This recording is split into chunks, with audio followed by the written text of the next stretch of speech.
Hi everybody, just wanted to do a really quick video showing you some of my Japanese maples.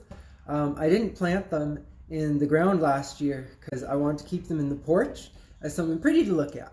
So I'll show you them, and it's winter bark interest. So like they don't have leaves yet except for one of them. So save that one for the last one. So here you go. Here's some of the trees, and don't mind the clutter. Sorry, just there's a bunch of things, other things going on too.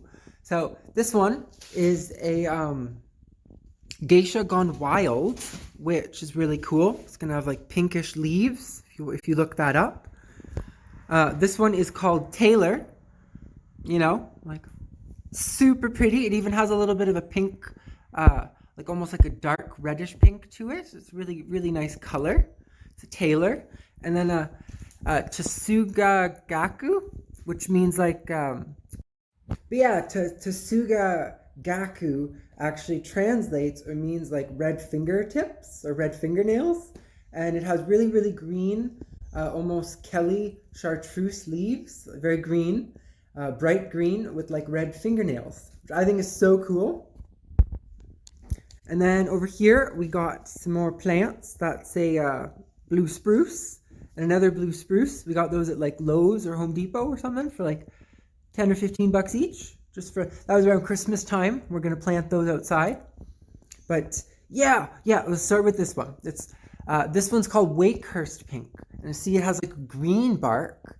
And it's gonna have like pinkish leaves too. I've never seen these actually like doing their thing in the spring, so it's just like waiting for a flower to bloom. I'm so excited to see what they're gonna look like. And then my favorite one, my favorite for last. So just a very quick run through. This is the Geisha Gone Wild, the bark, and this one is Taylor. Taylor up close at the bark. It's kind of like a reddish brownish pink, like a dark pink. It's cool.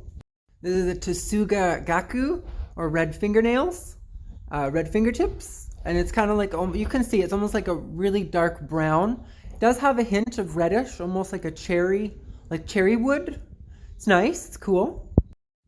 And then this is the close-up of the Wakehurst pink, which it's kind of like it goes from being green and to the more mature wood gets a little darker. And it's kind of even has like a pink cherry color here and there. And that's the Wakehurst pink.